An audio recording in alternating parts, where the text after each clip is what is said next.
Welcome in, ladies and gentlemen, to this special edition of the Bengal Tiger Recruiting Podcast. I'm Billy Embody. With me is Shea Dixon, but also Sam Spiegelman of On3 has joined us because week one for high school football, especially in Louisiana, is already in the books.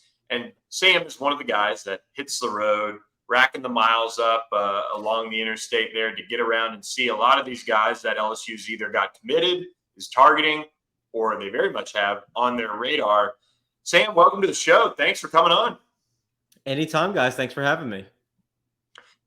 We've been at this on the LSU beat or covering Louisiana recruiting as a trio now for, 7 years now. You and Sam, you and Shea were on the beat about a year or so before I got down here. But it's changed so much. Coaches have changed at LSU. One thing that hasn't changed is LSU's been able to reel in some top Louisiana talent. Let's lead off with one of the guys that you first got out and saw this fall already, and that's Kyrie Lee, the 2024 LSU offensive line commit, who you were the one that really broke the news that he was coming to LSU. At that time, he was kind of a developmental take for LSU. They had wanted him to lose some weight. Well, he did just that over the course of the spring. And now that you've gotten to see him as a senior, what are your thoughts? Yeah, well, first of all, talk about losing weight. I think he's lost now 85 or so pounds over the course of, going into his senior year. He's at just about 300 as they prepare for week one this week. So we saw him at his jamboree. I've seen him a couple of different times this year. And, we also saw him at LSU camp, where I thought he was arguably the best offensive lineman, in attendance on different events. I mean, I think he's continued to take steps. I think he's light on his feet. I think he blocks really well out in space. I think obviously he's not going to play tackle at LSU, and the John Ariat football team has taken that into account to allow him to shift back into guard. And I joke with him after that all of their successful gains on the ground come with Kyrie either pulling or paving the way for him. I think he's really good, at the point of contact. He's a little bit, he's got a little bit of areas to improve as far as his bends and, kind of filling out his frame the way you want him to look when he's going to play in the SEC. But that's natural for an offensive lineman at his age. I really do think it's so commendable how quickly he's taken to the position development. And I think, like y'all can agree as adult men, it's really hard to lose weight. So to lose 85 pounds shows you the kind of work ethic and drive that this kid has to be great one day. I think whatever the LSU weight program tells him to do, he's going to do. And I think he's going to thrive. Yeah, I think that's the biggest thing that jumped out to me, Sam, is that losing that kind of weight as a high school kid before you're even in a college strength and conditioning program is tough. We don't see it happen a ton. So for him to trim down and be there ahead of his senior year, it's not like he's doing this in the off season before he enrolls at LSU. This is before his senior year. I like that. And then I'll say this with a lot of New Orleans schools and a lot of schools around the state. It's always good to get a John Ariat kid. And I know Wardell Mack is on that team right now and he's committed to Florida. That being said, every year John Ariat seems to have an SEC level player on the roster, at least every couple of years. So Kyrie Lee is a guy at that school who I feel like, and Sam, you've talked a lot about this, who knows everybody, is friends with everybody, and having him on roster only helps.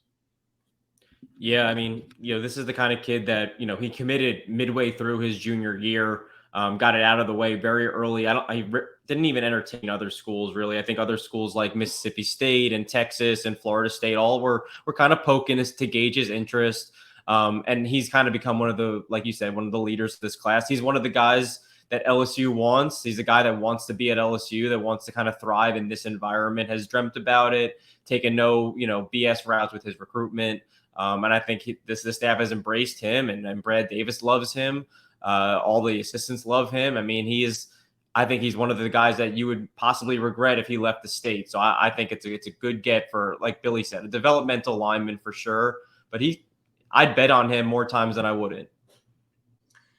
And I think Brad Davis has done a really nice job kind of walking that line between Louisiana and going national. And so on paper, when he first committed, it was kind of like, wow, all right, he's got a little bit of a ways to go. But really, he is – I didn't recognize him this summer when I saw him at LSU camp. He had lost even more weight, and he showed up, and he was recruiting some guys and all of that. So a good-looking take. out of Arrowhead. Another guy who's kind of a projection, but Sam, one of the most dynamic players in the state of Louisiana. You got your eyes on him this fall already as well. And that's Lafayette Christian Academy quarterback Tehran Johnson. He's going to play defensive back at LSU. We saw him work out at defensive back a little bit in the 7-on-7 camp, but also at LSU camp as a defensive back. I think he really has grown on me more and more. He got bigger this year compared to where he was last summer, summer 2022. So that was nice to see. And his twitch is always something that I've been impressed with as LSU looks to him really as a nickel, maybe a corner. Yeah, well, last year was his first taste of giving defensive back a shot. Last spring, somebody said, "Hey, Juwan, we don't think you're going to get recruited as a quarterback," which is what he wanted to get recruited for. I mean, he had led LCA to a state championship, leading the offense as a freshman, triumph past guys like Arch Manning and all these powerhouses in the state. And he thought he deserved the right to play quarterback. And I do think at a certain level, he could play quarterback. He is so dynamic, like you said, Billy, with the ball in his hands. It's such a remarkable feat every time you get to watch Tehran Johnson play. But he just started playing defensive back last year. He started training with a Baton Rouge area trainer who works with a lot of the LSU DBs. And Tehran Johnson took to it so quickly. He went up to Nebraska and he clocked a 4.5 40 for Mickey Joseph up there. And then he came to LSU. And I thought for an underclassman, he was among the top performers that we saw in the whole. And it was only a few weeks into learning the position. He did a private workout again for Coach Steeples that summer. And last year during the fall and en route to a state championship game appearance, he played DB in critical moments, and that's going to be the same case this year. Billy pointed out how much bigger he is. I mean, he's big and he's also really agile. I like how that translates to the nickel position. It's a reactive position, and I don't know if there's a more instinctive player in the state of Louisiana than Tehran Johnson. I think, the DB part is going to take a while to get used to that. I think but I love kids that play both sides of the ball, and Tehran Johnson, I don't know if there's anyone better to do it in the state. And I'm so excited to see what he does against this Acadiana front on Friday night. If I were to pick 5 players in Louisiana, and I know I've sang his praises for a while now, I would put Juwan as one of the 5 I'd want on my team. As Sam said, he's just a football player, and LCA is one of the state's best programs. Plays at a super high level, playing the quarterback spot. God, last year when they lost in the Dome, Sam, what did he have, like 500 all-purpose yards? State record for an individual amount of yards in a state championship game. I mean, unbelievable from early in his career to now. And this is the kind of kid that if he was playing wide receiver, that coaches would be like, oh, move him to DB. Like, that's the type of Louisiana athlete you've got in him. I love Tehran Johnson, top 5 player in this class for me. Yeah, so LSU is going to have time to develop him as well. He's part of a loaded cornerback class for LSU, and they might not be done. Shea, you had the scoop on this one on the site on Wednesday, and LSU is monitoring one of the state's SEC commits, a guy who's committed elsewhere, and that's 2024 defensive back Bernard Causey out of John F. Kennedy in the New Orleans area. Shea, you have the scoop. Again, subscribe to the Bengal Tiger, $1 for your first month, 50% off annual deal going on right now. But Sam, he's right in your backyard. You've got to see him a little bit. He was one of your top eye catchers from LSU camp this summer. If LSU does make the move here, obviously you feel pretty good about where things could go. But what is Bernard like as a player? Yeah, I think when you look at the state, who had a really big spring and summer combined, I think Bernard is one of the people call him BB around here. So I'm just going to call him BB. It's more natural. People think that he kind of won the offseason as far as a defensive back, especially in the area, but really across the state. You see he's listed as 6 foot and 170. He ran a pretty decent time at LSU this summer, but kind of reminds me of the situation with Chester Kimbrough a couple of years ago at LSU. And obviously it's a different staff's approach with BB here, but he's really tough and he goes against really great competition. He went against Tehran Francis, one of my favorite receivers in the state for 2025, in Carr and JFK's Jamboree last week. And he's playing some of these tough SEC bound receivers at a really high clip. He's physical. He's a little bit handsy. That's something you can work on, but he moves really well. he's got great hips and he attacks the ball, and he's from New Orleans. He's tough as nails. That's kind of the reputation. He plays like it. I think you love a defensive back with confidence, and BB has that in spades. And I think it's someone that Pete Golding, he loves these kind of kids. He's recruited them at Alabama, and he's now recruiting them at an even higher clip at Ole Miss. So it wouldn't surprise me if LSU does make that move, especially if BB has the kind of senior season a lot of people around here expect. Yeah, I think when we look at LSU, Sam, right now, and Billy, the corner room, like that's the biggest question mark for LSU's team this year. They only had one scholarship cornerback coming back on roster from a year ago. That's LaTerrence Welsh, who was really just playing special teams after his first year on roster coming out of Acadiana. I know that they've got Juwan Johnson and Wallace Foster as a nickel, and then a couple of out-of-state guys in Andre Evans and Kai Bates, but I would keep an eye on Causey. And what LSU's doing here is they're doing this with a lot of kids around the state. Watch the first 3 to 4 games of the high school football season, evaluate every play, see where your board's at, watch the out-of-state guys, and if you feel good, then make a move. And I'll tell you what, I don't know what you want to call it now, week 1, 2, week 2, not this week, but next week. Kennedy goes up, I think actually they're on the road, traveling down to Terrebonne, and Terrebonne has Kylan Billiot, LSU's 4-star wide receiver commit that they picked up over the summer. So that will be a nice wide receiver cornerback matchup to keep an eye on. Yeah, I like this move. Again, last year we saw LSU make a move on Dylan Carpenter in the state of Louisiana. So they continue to keep their eye out for guys that impress enough as seniors where they're left with no choice. They've got to make a move on him, and Bernard is one of those guys. They moved on Joe Cryer this summer. So I'm all for this. I think loading up the corner room is a smart decision. It's one of those positions that can be hit by the injury bug a little bit. And also, you never know what happens with Denver Harris down the line. So maybe addressing that position from a depth perspective is probably one of the moves that doesn't surprise me that LSU is kicking the tires on. Guys, before we go any further, we've got to talk about our new friend of the podcast, Zach Payne. And Zach is an LSU supporter, one of the guys that is really looking to get more involved on LSU's side of things as far as supporting the program. And so that's a big reason why he wanted us to introduce you guys to Green State Wealth Management.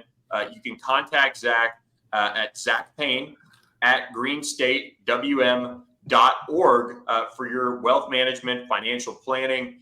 Shea, we had a long conversation with Zach, and we've talked with him a good bit over the summer about doing this, and thrilled to have him on board as one of the podcast sponsors now. And so you can reach out to him, and really he can handle just about everything from retirement planning, IRAs, 401ks, all of those things. Zach has your back when it comes to that with Green State Wealth Management. I think you just came up with this tagline, Zach will have your back. It works very well. But yes, shout out to Zach, who is a big supporter of LSU sports and certainly LSU football. And we've known him. He's been around a long time. He's stepped up for us in sponsoring one of our recruiting pods each week. So glad to kick things off with Sam here. But again, if you've got any questions, as Billy said, it could be anything involving wealth management or anything of that sort of scope. As Billy said, IRAs, 401ks, annuities, any investments you might have made or might be making.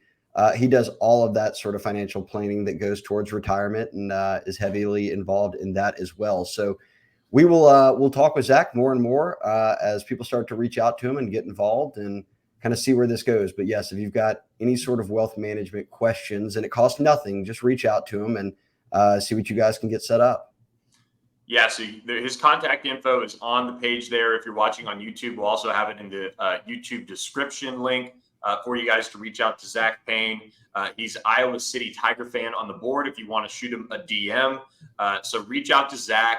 We're excited to start this partnership with him, a guy who is very much supporting LSU in a big way right now. So check out Green State Wealth Management and give Zach Payne a ring. He'll have your back when it comes to wealth management. So shout out to Zach for supporting the podcast and also everything he's doing on the back end for LSU. Sam, you brought up a good point when talking about Bernard, and it made me think and tweak our rundown a little bit. You mentioned Tehran Francis, a guy who's going to be ranked as one of the better players in the state of Louisiana by On3 at some point. He's out of Edna-Carr. That's where Aaron Anderson hails from. What do you see from him early on? He's a guy with an LSU offer in his hand. Yeah, like Aaron, he was an impact player for Edna-Carr, which is very rare when you're a freshman, and now he's entering his junior year. And one of the I can't even believe he's a junior already. His nickname for fans at home is Manchild. And so Manchild and BB went at it last Saturday night at Keller Stadium over there at East St. John. But the goal for Tehran this year is to be more consistent. And if that's the case, he's going to, like you said, Billy, he's going to be ranked one of the top receivers, not only in the state, but in the country, because what he did in little glimpses last year kind of reminded someone of kind of a supersized Aaron Anderson. Shea and I were talking yesterday, kind of flashing back on Aaron's high school career. And by the time Aaron was graduating at 5'10", he was beating 2 and 3 defenders in the end zone for jump balls. And Tehran can out jump anyone in the room and has incredible hands. Some of the things that I've seen, he's really worked on his body control. He's a big receiver on the perimeter, and he's making difficult grabs along the sideline and in the red zone. And one of those catches in the red zone included with BB and his hands in his face. Tehran was still able to hold on. That's a contested catch. That's what he's going to have to do if he wants to play in the SEC. I think LSU is among the favorites, if not already the favorite. Schools like A&M, Ole Miss, Mississippi State have all stayed in touch with him. And we'll be tracking him more as he breaks out even more as a junior. One guy that we don't need to see any more of to know what he brings to the table, and we could probably dedicate a whole podcast to, that's Harlem Berry, the number 1 running back in the country by On3 and the On3 industry ranking, a top 20 player overall. He's knocking on the top 10 for On3. You see that On3 recruiting prediction machine giving LSU the heavy lead for him. I'll ask 2 questions. Do you think that's the case as his recruitment picks up as a junior now? And what does he bring to the field when you've seen him? Yeah, well, let me start with the second question. I mean, it's almost unanimous, right? He is probably the best home run threat, not only in the state but in the country. And if he was in the 2024 class, I think he'd be ranked pretty high there too. I think what's interesting this year about what he might be used a little bit less. He got, I saw him last year against Riverside, one of the most tough, hard-nosed defenses in the state last year. And he had 26 carries. He was over 100 yards, but he earned every single yard. I think they're going to be a little more careful with him because people know who he is now and they are targeting him. And he is only 5'10.5" and, just about 180 pounds. That being said, like I said, he's still a New Orleans kid. He's tough as nails. He's really just tremendous with the way that they're using him on swing passes and on little bubble screens. And, they're going to let him return kicks and punts on occasion, which, man, he is just so dynamic in the open field. I don't know if I've used this comparison around you guys, but he reminds me of Joe McKnight, which I think is about the highest praise you can give someone in this area.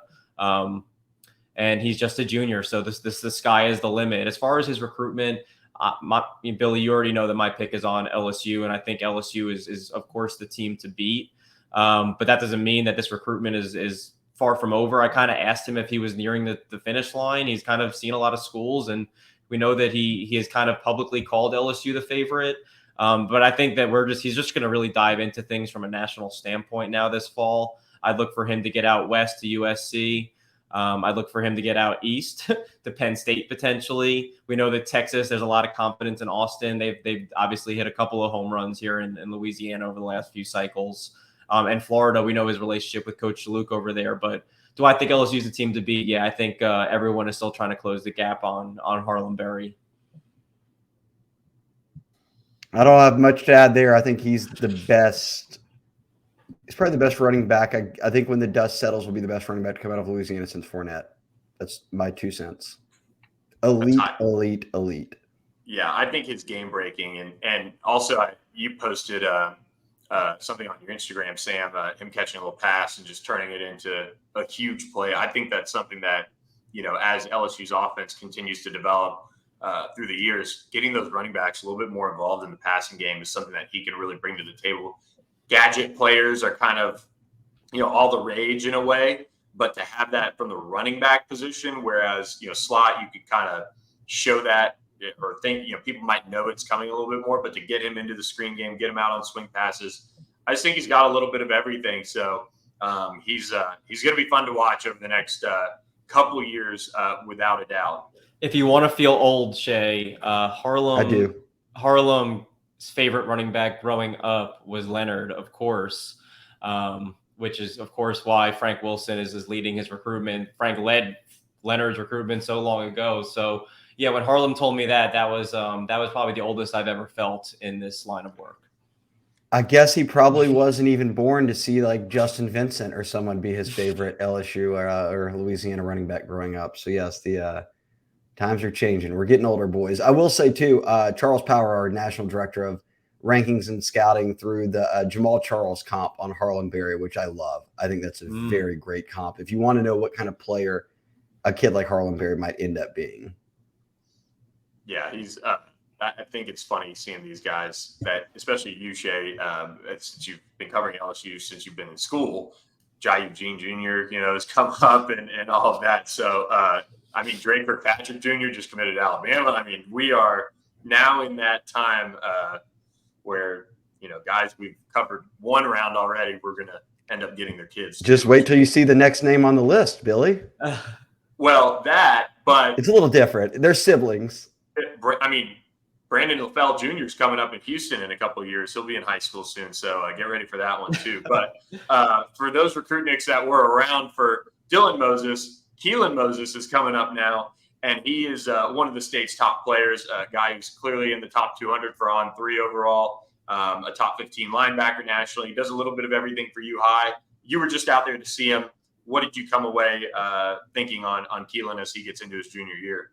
This is the first time he put on pads since they lost in the state semis against the same Dunham team after they I don't say they upset, but they upended Newman and Arch and ended his high school career. And so he's been battling injuries a lot of the offseason, which, kept him out of spring ball. I think he was at LSU, but I don't think he worked out very much. I think seeing him back in form, Jaden Osbury is now at Notre Dame, so they're giving Keelan some snaps at linebacker. They're letting him rush off the edge. He had his hand in the dirt, getting up next to Lamar Brown on the defensive line, kind of using him a lot the way that Matt House uses Harold Perkins. And I think Keelan is going to have a really, really, really productive senior season. Every time he touches the ball on offense, again, they only have to give him 5 or 10 carries, and he's going to break 2 or 3 of them loose for touchdowns. I think he's approaching 6'3", a little bit north of 215 entering his junior season, and he looks primed to. I think now that he's a junior and he's ranked and everyone is kind of aware of that he's at U High and he's kind of the elder statesman at U High. I think the buzz is really going to pick up this fall for Keelan, and I think LSU is in a good spot, and they got a tough run with him with schools like Oregon and Florida and Texas A&M also involved early on. I know we're not talking much recruiting here, but Sam, you put out an article with Keelan and Lamar Brown, who we're going to talk about here in a second, but those guys are getting interest from all over the country.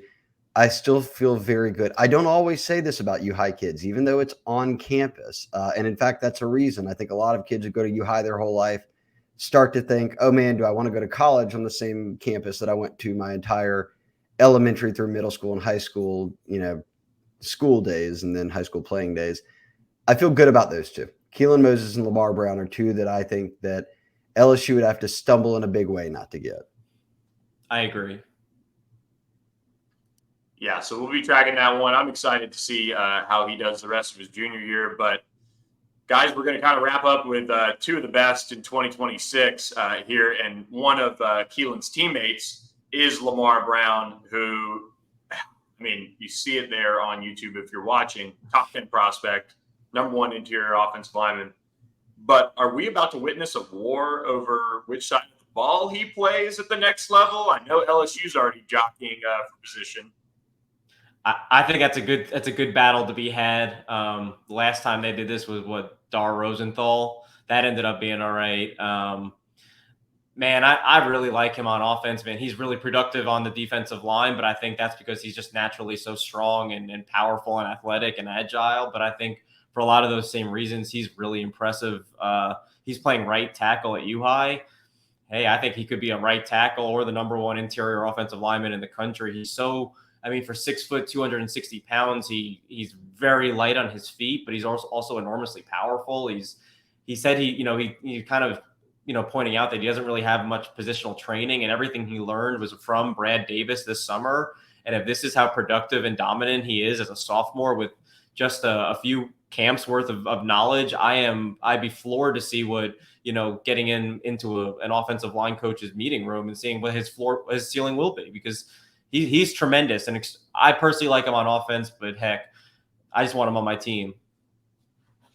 Hey, that's what Coach Weiss, U-High's OC, said, that Lamar's a kid who runs with their wide receivers whenever they're doing summer conditioning stuff. Like, freaky athlete for how big he is. And yeah, Sam, Billy, we were both at summer camp where I think Lamar probably came to every day of summer camp, and he worked out a lot of them, but he would get done working out with the D-line, and Brad Davis and Joe Sloan and those coaches would be over there who recruit him and would say, all right, you're coming back tomorrow, huh? Because tomorrow you're doing you're working on offense tomorrow. So I do imagine that it's not just U-High's coaches that are battling over what side of the ball he should play. It's college coaches.